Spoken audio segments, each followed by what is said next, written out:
All right, I'd like to call this special city council meeting to order. Madam Clerk, would you please call the roll? Councilmember Gregg, Councilmember Shealy, Here.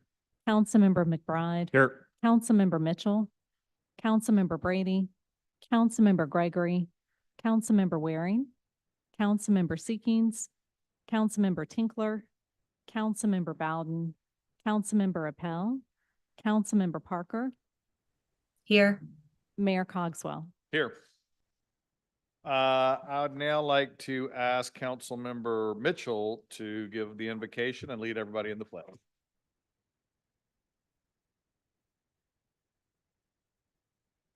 Let us bow our heads. Most gracious God, as we come here to deliberate and do the businesses for the city of Charleston, let us all here as colleagues and mayor be mindful of what we're here to do, not for anything but for personal gains. If that's the case, then I'm asking you, God, to deal with us in your own way. We are here to make decisions for the constituents and the residents for the city of Charleston. They have put it in our hands to do so. And this is why we are sitting in this historical chambers. And so if we are not doing that, then I'm asking you to come into our midst and take charge. These be blessings I ask in your name. Amen. Amen. I pledge allegiance to the flag of the United States of America and to the republic for which it stands, one nation under God, indivisible, with liberty and justice for all. All right, there is one item on the public hearing agenda for this evening. It is the Union Pier TIF. How many, Madam Clerk, how many people do we have signed up to speak? We have 6 people signed up to speak. Okay, I'll give everybody a minute and a half and just want to remind everybody the rules of decorum when you come up to speak. Please abide by the rules of decorum. Remember, this is not a back and forth question and answer. Please do not direct any of your comments to any individual council member. And when we will give you a warning when your time is up, and if necessary, I'll hit the gavel. And if anybody breaks the rules of decorum, I will give you one warning. Second warning, you will be escorted out of council chambers. So, Madam Clerk, please call up the first. All right, we will start with the in-person list first. Mohammed Idris. Mr. Idris is going to pass. Winslow Hasty.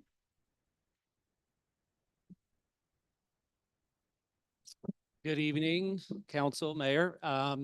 Winslow Hasty, I'm the President and CEO of Historic Charleston Foundation, and we're here to speak in support of the TIF, along with later the intergovernmental agreements that are going to be a part of that package. And I just want to say, I know an enormous amount of hard work is going into this. It's a pretty monumental occasion to be able to get the support of the full support of county and of the school district. And they're very complex negotiations, as I can't even imagine.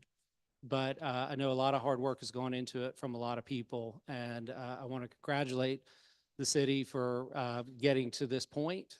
This is a really important step in opening up Union Pier to the public and redeveloping it as a district for the city of Charleston.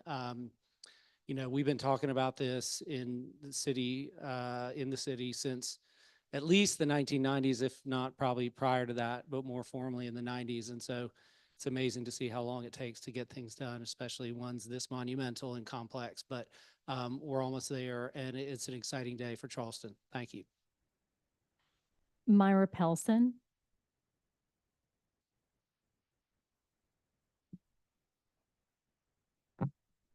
Good evening. My name is Myra Paulson. I live at 22 Lawrence Street, apartment 314. So I have a bird's eye view of this property. And I do not feel that TIF is the answer here, because we are not holding accountable our South Carolina Port of Authority. So that port belongs to all of us. And I don't think that our tax money should be cleaning up their problems. They should, there's deeds with covenants in it that says that they were supposed to redo the infrastructure over there. And I can tell you from my standpoint, they've done jack. And it's a eyesore. It has been an eyesore for years. I don't know how in the world Charleston could ever get a beautiful city thing with that piece of property right where it is, other than it's kind of out of the way. But now everybody sees what it looks like. And I feel like that somebody needs to start talking about what has already been done. Is the property, is it contaminated? What's under there? How much fill's got to be put in there? And where does Mr. Navarro play in this part? We're here talking about TIF, and the two main characters that's supposed to be here is the South Carolina Port Authority and him, or a representative from his company and stuff. And I don't see anybody that I think that's them. So how do you go forward with something? Time. And you don't own the property. Thank you. Brian Turner.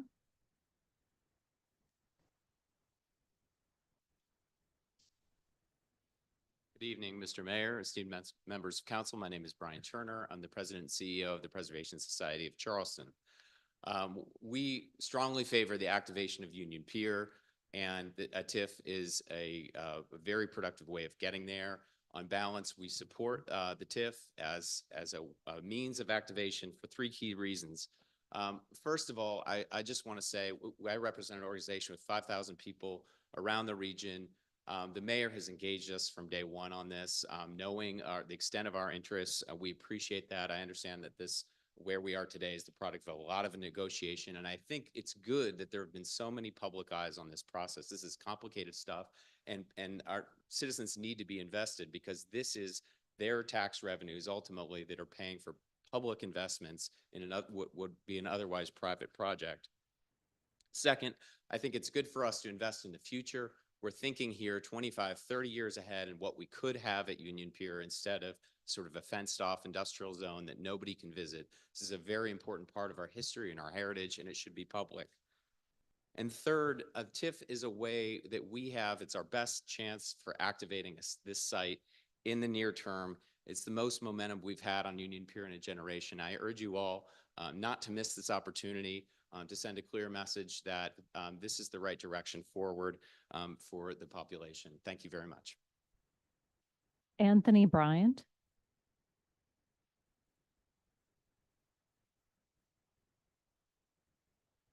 Robin Andrews. Good evening, Mr. Mayor, City Council. My name's Robin Andrews. I'm a 20-year resident of Ansonborough. I live at number 23 in a Charleston single house. I support the TIF. However, I have some, I think, important comments. The agenda shows that the landowner is buying the Union Pier site for $250 million. The TIF project will create about 25 acres of buildable lots. So the landowner will have paid $10 million per acre. I say only $10 million per acre because the value of lots in the historic district is twice that. So what in effect this project does is double the value of the investment of the landowner from $250 million to $500 million. I don't think the city should give a landowner a gift of $250 million. This could be avoided by simply incorporating into the redevelopment plan a development tax of 10% on all sales. These sales are projected to be $2 billion, believe it or not, and this new tax would generate $200 million. And I'm suggesting that that tax doesn't go to the TIF. It goes to the city and the county and the school district in proportion to the millage. Time. This tax would start to be paid about 3 years after the project commences. I strongly recommend that you give further consideration. I don't think the city council and the mayor needs to be responsible for a $250 million gift to the developer. Was there anyone that I missed? All right, we did receive some comments online. I'm sorry. Good evening. I'm Faith Rivers James. I'm the Executive Director of the Coastal Conservation League. We'd just like to thank the mayor for his engagement on this process. The Conservation League has been working on things on this waterfront for a long time. First, thank you for helping us with cruise. We've been very concerned about cruise ships idling in the harbor and the environmental damage that that creates. On the TIF in particular, we think this is an opportunity for us to get to an infrastructure system that is city built and city maintained. We were very uncomfortable with the prospect of a private developer leading us through that. And so from a perspective of resilience and infrastructure, we think this TIF gives us the opportunity to manage that process. And so we thank you and commend you for moving forward with the TIF. Thank you. All right, was there anyone else? We did receive some comments online. We received comments from Mr. Andrews and Mr. Bryant, which were sent to council in full. And we received a comment from Roy Owen expressing concerns relating to the communication of information to residents and concerns about diminished property tax cash flows. And those were all the comments we received. Okay, it's public comment period. Open it up to members of council.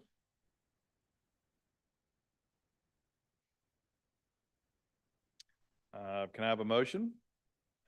Motion made, properly seconded. Any discussion? I'll go first, I guess.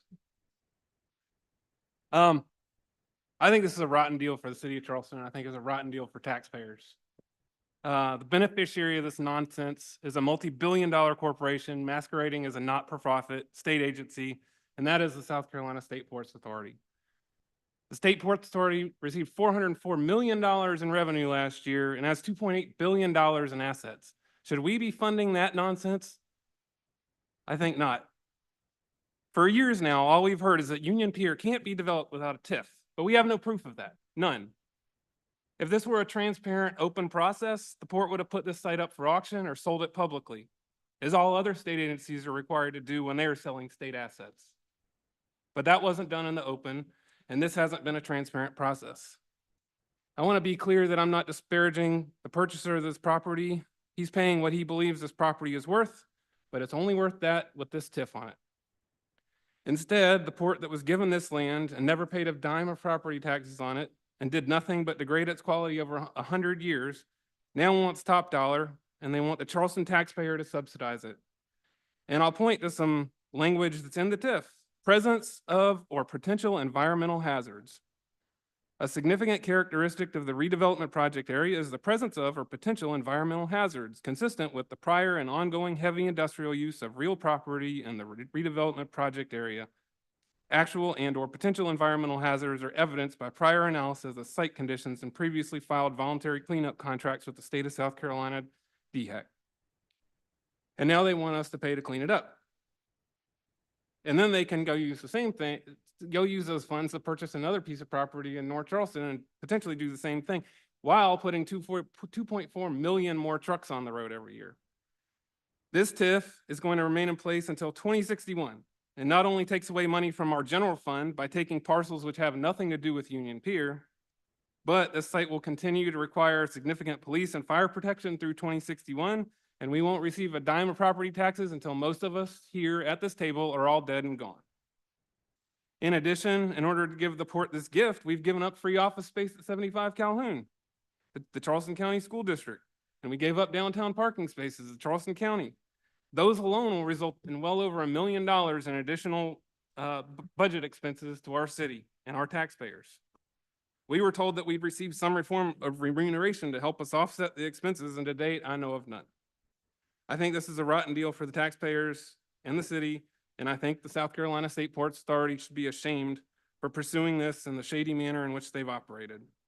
This is nothing but the South Carolina State Ports Authority asking the city of Charleston taxpayers to subsidize them and their operations for the next 37 years. Thank you.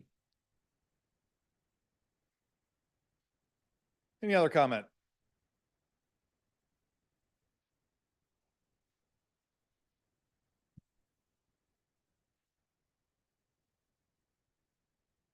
Couple of questions for clarity. I mean, first of all, I want to say I support a TIF, just so that we're clear. However, I do have some concerns as well. The first one concern is the agreement that we have between the county as well as the school district.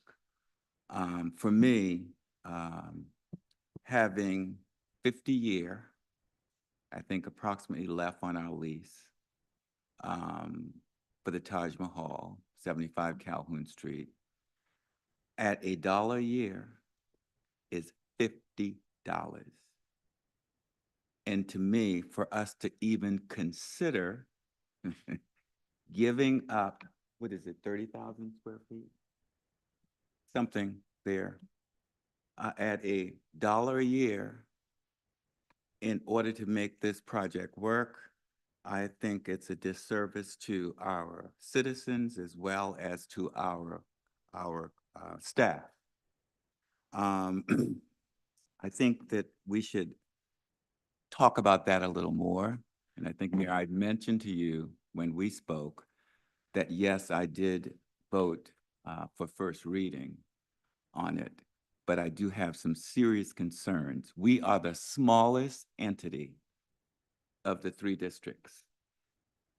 And as a result, it appears as though we're going to be taking the biggest hit. The budgets for the other 2 tax entities triples ours, but yet we're at the table negotiating away, okay, assets that we need. I've heard us in this room talk about the need for additional office space.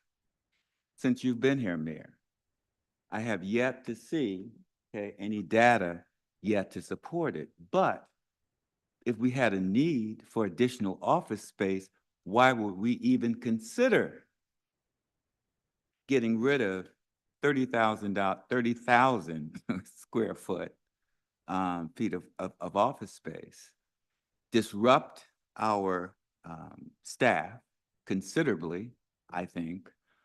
And for me, we're going backwards. And by that, I mean, we were very intentional in making sure that we consolidated our staff in our offices as in closer proximity as we can. And when we were contemplating building the Gilliard and adding offices for the city to that project, that was a part of consolidating offices. Now, we're talking about, I think, according to what I've read, June of 25, move out of 75 Calhoun Street. Where do we go? That's less than 7-8 months. Where do we go? Where's the relocation plan? There's a need to me for a bit more information. So again, you know, I think that we need to backtrack and have a little more conversation with council. Most of what council received last week was the first time we'd seen it. And here we are today getting ready to vote on it. My other concern has to do with the numbers, Mayor. I've seen 2 sets of numbers. The first set of numbers, I think, is dated 8/4/24. And I think those numbers were produced as a result of a Freedom of Information request. And please correct me if I'm wrong, okay? And looking at those numbers and comparing those numbers to what we received, they're vastly different. Vastly different. In fact, almost 300 and something million dollars different. And what happens, I think after year, and I'm not mistaken, year 40, I think it's 43 or 46 or something. The incremental increases cease. If I may, just Please, give some clarity on that one. When we looked at moving forward on this, back in, I think the first vote was in March, early March.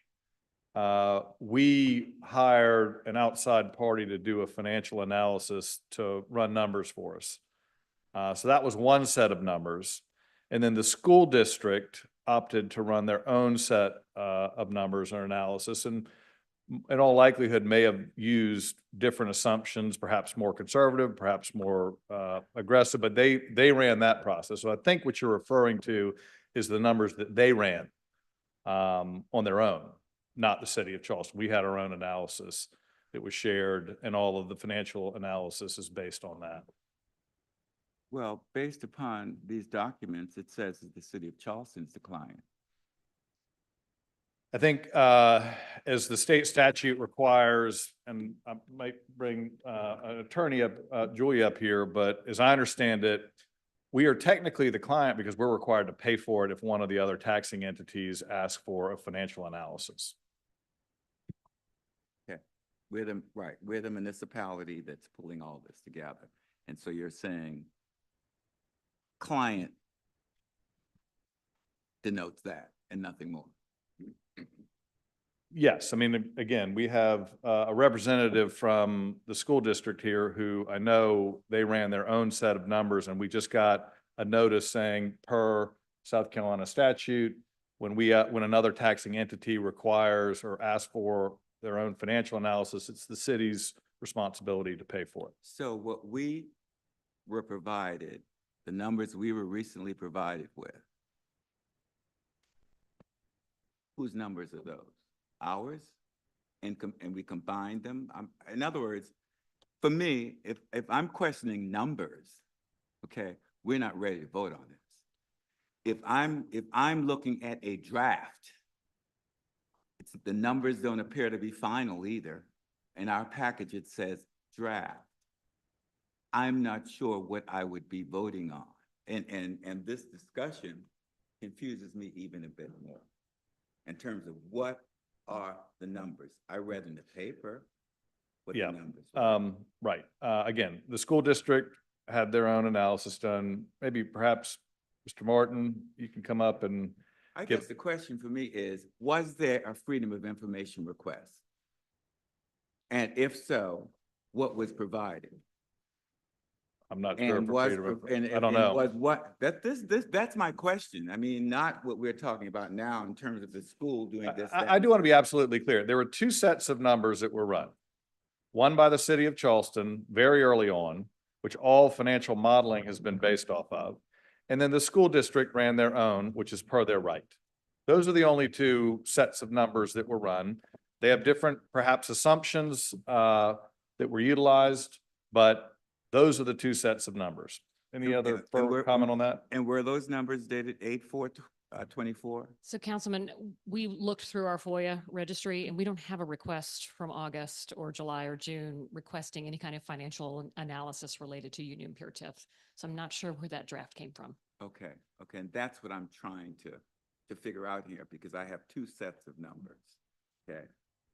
Would I consider the official numbers, Mr. Mayor, are the numbers that were sent to us recently.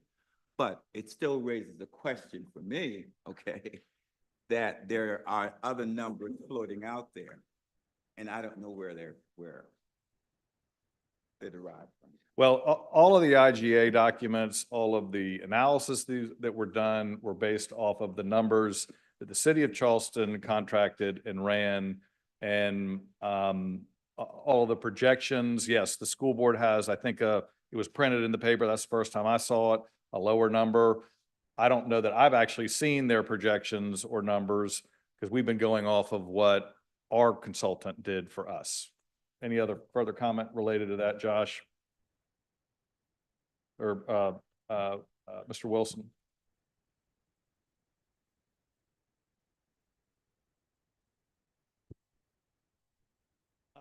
I'm not, hi, I'm Thad Wilson. I work for Water Street Public Finance.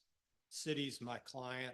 I help calculate numbers that went into the redevelopment plan.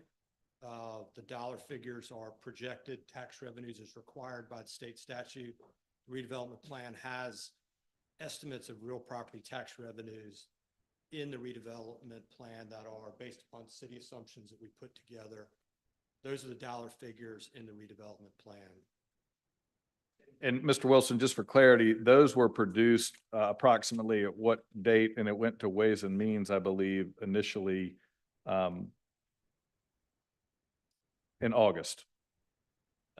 That sounds right to me. The numbers we worked on through the summer into the fall, and as I say, the dollar figures we're working towards are to craft a estimate of real property tax revenues that's required by the state statute to indicate in the redevelopment plan.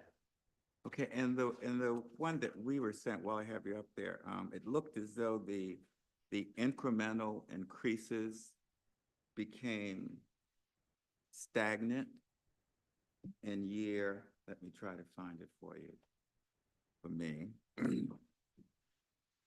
For me, the numbers are very important.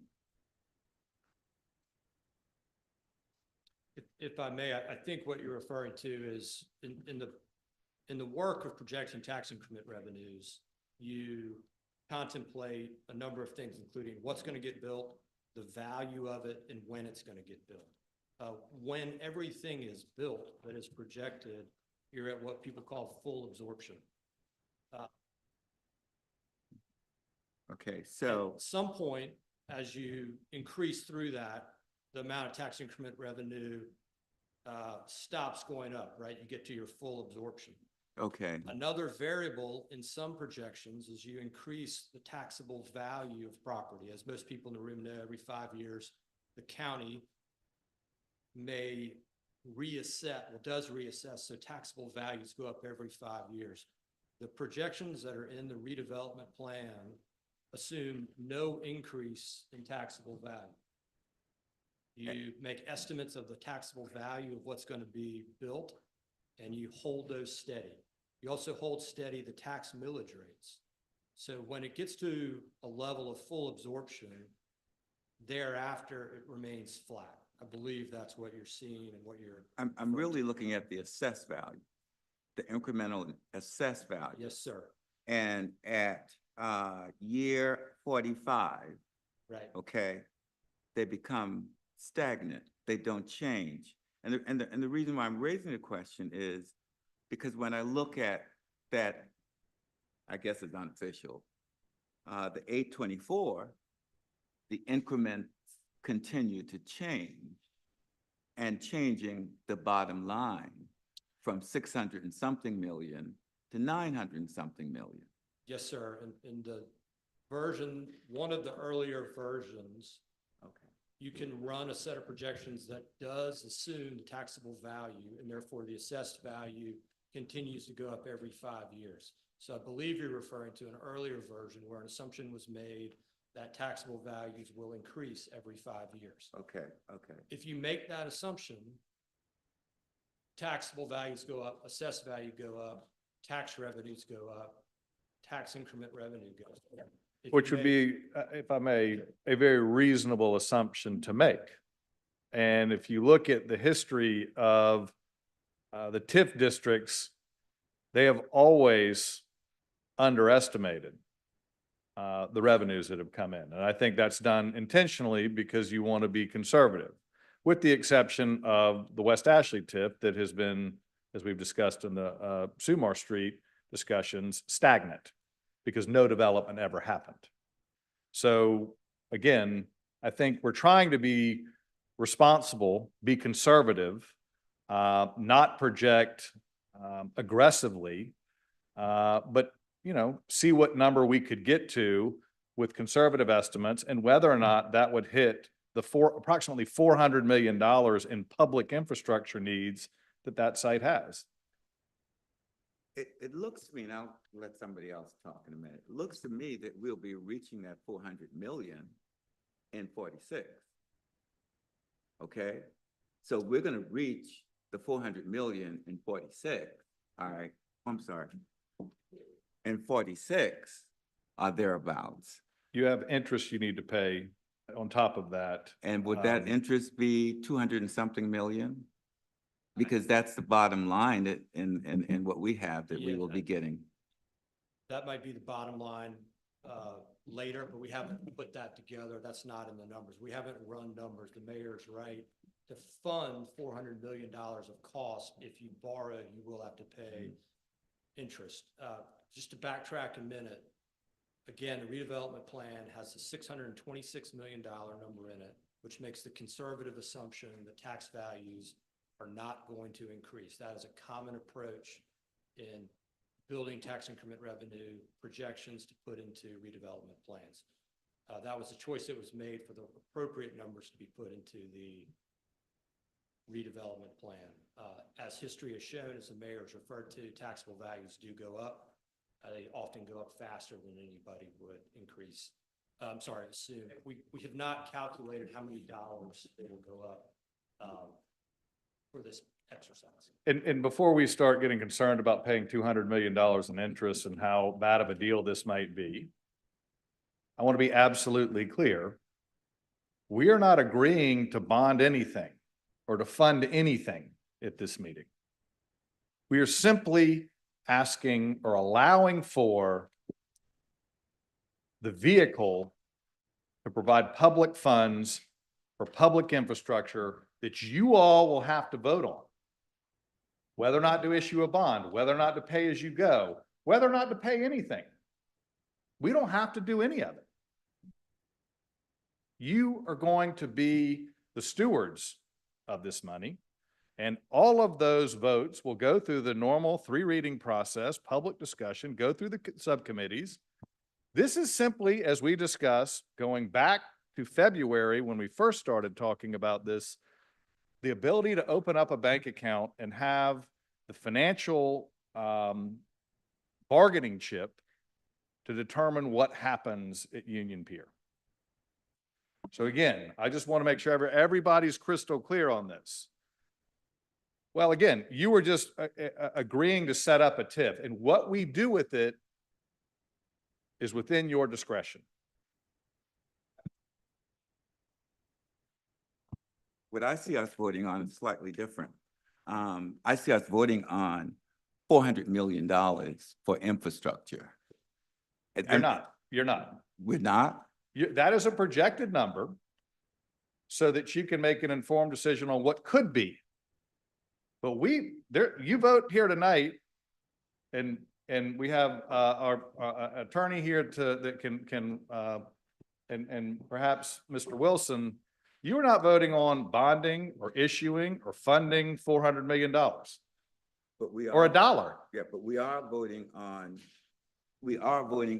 an intergovernmental agreement, okay, between the school board and us, between the county and us. Yeah. Okay, we are voting on that, and there are dollars assigned to that. You can very easily, we can assign dollars to 30,000 square foot Right. of office space, as well as parking spaces. Right.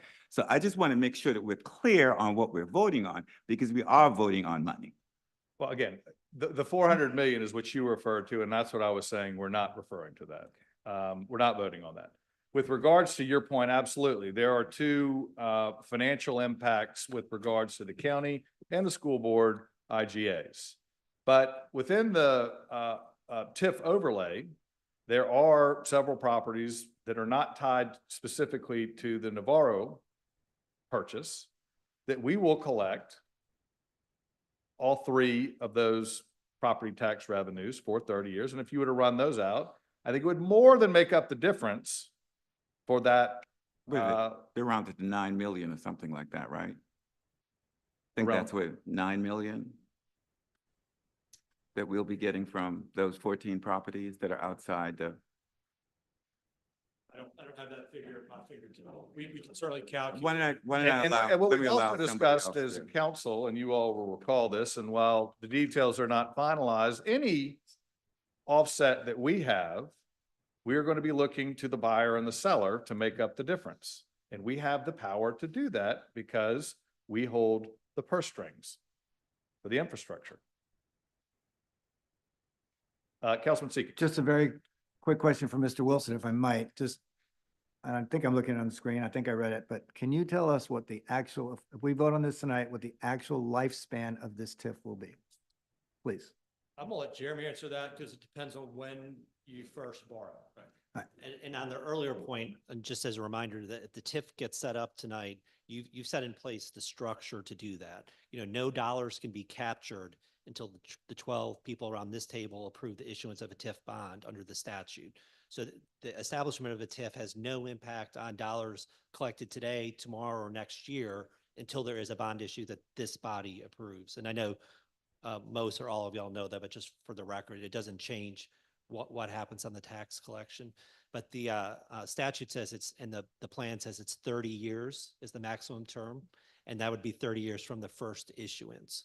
So if the first issuance were 5 years from now, and then 2 years from now you wanted to do another borrowing, that borrowing could only have 28 years because there's only 28 years left from the first borrowing. But that, does that answer your question? And then right, and like we've talked about on the West Ashley Sumar project, you have 10 years under the statute to do that first borrowing or the TIF collapses. And I guess that, can I follow up just really quickly? I guess that's just, I'm trying to figure out the back end. So we've talked a lot about the West Ashley TIF and having to activate it within 10 years. We haven't extended the life of the TIF by an extra 10 years by borrowing in year 10, right? We have a back end and an ending date of that TIF, even though we waited 10 years to borrow money. Yeah, so different TIFs are set up differently, you know, in terms of when you start the measurement. So the city's done it various ways on various TIFs. So for this TIF, it's the measurement starts with the first issuance of the bond. Okay. But what we've seen has happen is that it often takes longer to do that first borrowing than you envision, i.e. West Ashley. So you end up losing 10 years because you borrow at the end and you use 10 years of nothing. And then particularly if an overlapping taxing entity isn't participating for the full term, they participate for 20 years, you use 10 with nothing, now there's only 10 left. I get it. So what you're telling us is we learned our lesson from Sumar Street on this one, and that we will still have the full life once we issue the first borrowing. Got it. Okay. Well, one of the Thank you. other things we did talk about, and I'll get to you right after that, I apologize, is that it is important to remember that when title does transfer, and assuming it's purchased, we will have a significant amount of bonding capacity should we decide to use it, because there's a zero basis right now. It is generating no taxes right now, and it will continue to generate no taxes for the foreseeable future until such time as public improvements are made. Councilman Mitchell. Let me get to Councilman. Okay.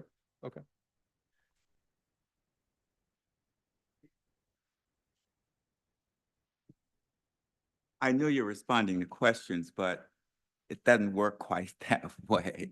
You have to speak in turn, if I'm not mistaken, that if you get in the queue just like the rest of us, unless a question is directly to you.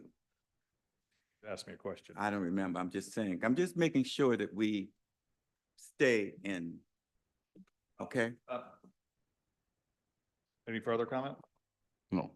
Councilman Mitchell. No, my dilemma is with the TIF, doing the TIF. First, I have a couple of questions, and you can answer later on. But first thing is that in those areas, we're receiving tax from those particular entities down in that particular area that goes into our general fund for daily operations. And once we start the TIF, we're going to lose those particular funds for a while. And I just want to make sure that we don't come back and start raising taxes on those people in the community. Wait a minute. I'm not done yet. I'm just getting these things out, and then you can answer it after I'm completed. Because I worked on that when it first happened with the area down in there. The last developer that we had, I was working with them just about every doggone day.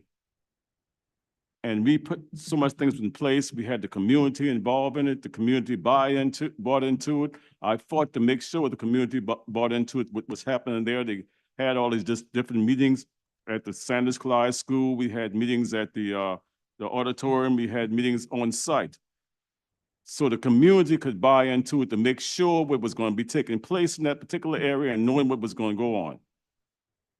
All those information went to the Raleigh Institute to gather together and bring back to us so we could vote on it intelligently. All that's gone. So when that happened, it kind of got next to me because that was a lot of work that I did.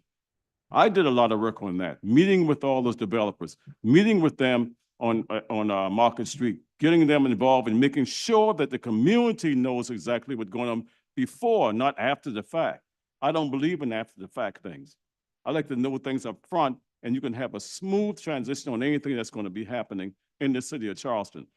That's why when you see me sit here and pray, I pray that we, each one of us sitting here, going to make a decision that's going to be better for the community, not ourselves. We are sitting here to make decisions that's going to benefit the community. And if you're not going to do that, then I have a problem. That's just my problem. That's just the way I am. I'm sitting here making decisions that I feel that's going to be best for the community, the people, the residents of the city of Charleston. I don't get nothing out here. I don't want anything out here. There's nobody going to say Councilman Mitchell took anything or got anything dealing with that. It's all about service, community service. And that's what I'm looking at. And even with 75 Calhoun Street, I was here when we dealt to try to make sure that all of our staff is in one location. And that's why we did 2 George Street. 2 George Street was created to make sure all our staff in one area so they wouldn't be all over the place. And that was our former Councilman Lewis who started it.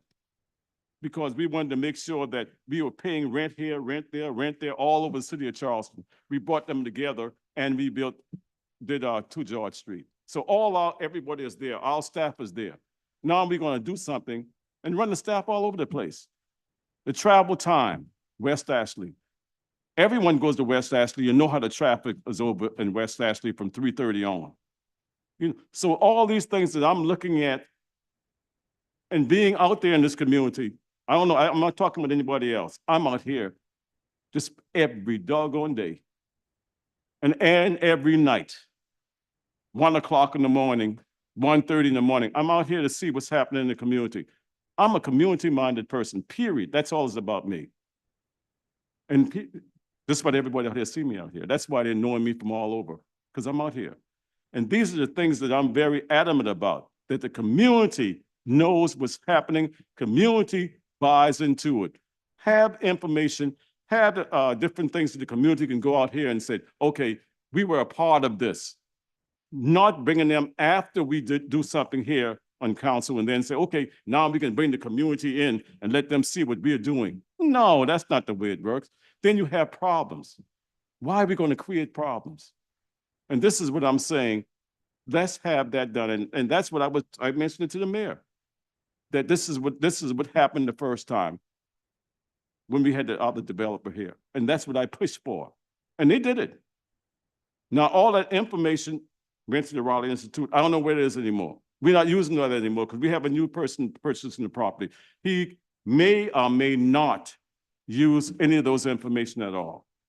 That's just something in the air. So these are the things that I'm very adamant about when you get to peoples. When you get to the community, period, the community is what we are sitting here because they voted for you all to sit in these seats to make decisions to benefit them on their behalf because they're not here to voice it. So we have to be the voice for them of the community. And so that's why I'm telling you, my colleagues, you got to look at things very seriously. Don't sit up in this recent aye and don't even know what you're saying aye for. If you don't understand it, let's get together and sit down and discuss it to make sure you understand exactly what's going on. With the TIF, I voted for the TIF in the first reading also. But I had some problems. I gave him his first reading. But I spoke to the mayor too. I said, I have not made my decision yet. I said, I'm gonna wait till after the public hearing. Because I wanna make sure that I understand exactly what's going on. So when I go to my constituents, I can say, well, I voted for this because of that, because of this, because of that. Because they are calling me. They are calling me every day from the Ellie-Burry, Canterbury, and especially Zeke Ragsborough down in that area, because they want to make sure that their area is not going to be overrun with a bunch of things.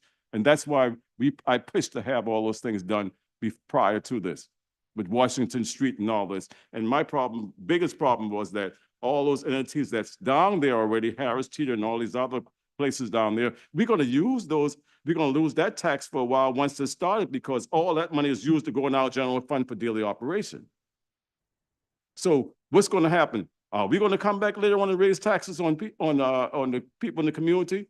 Are the school board gonna raise taxes when they wanna build a new school because they don't have the money again to do it? All these things are wrestling in my head and I wanna know exactly what's going on. These are things that are very important to me. And this is what I wanna know because they're gonna look for us to make these decisions. Thank you. Councilman Waring. Thank you, Mr. Mayor. I love these kind of debates. No, because we got high intellect around this table. But what I would like to get is some information, actually, it's a couple of things Councilmember Gregg said, and certainly Councilmember Gregory said.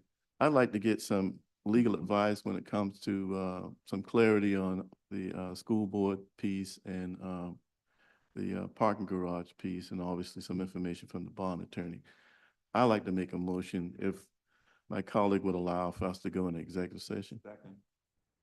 We have a motion to go into executive session to receive some legal advice related to the TIF at Union Pier. We have a motion properly seconded. All those in favor, signify by saying aye. Opposed? Ayes have it. We are in executive session. Let's go to Mo.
While we're waiting on the other council members, I just want to make a note, let everyone know that Logan's in a boxing training bout where he's gonna be in the ring with somebody if anyone wants to go watch.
All right, can I entertain a motion to come out of executive session? Second.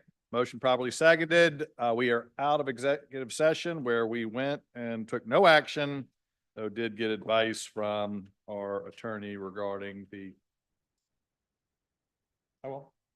We did, we have motion properly seconded. All those Aye. in favor, signal by saying aye. Aye. Opposed, ayes have it. We are out of executive session where we got advice from our counsel regarding the Union Pier TIF. We have an open motion and second to approve. Call a question. So all those in, any further discussion? If none, all those in favor? Yes? I request a roll call vote. We have a roll call vote. Fine. Madam Clerk, will you call? All right, the motion. Wait, we have a Councilman Mitchell. We're just doing the second reading or second and third reading. The So if you can do a second reading, Second reading The- first. Second reading first. so then we don't have to do. So the motion on the floor is for item D1. F1 is going to come later, but it's going to come after this one. If that's, all So roll call vote, Madam Clerk?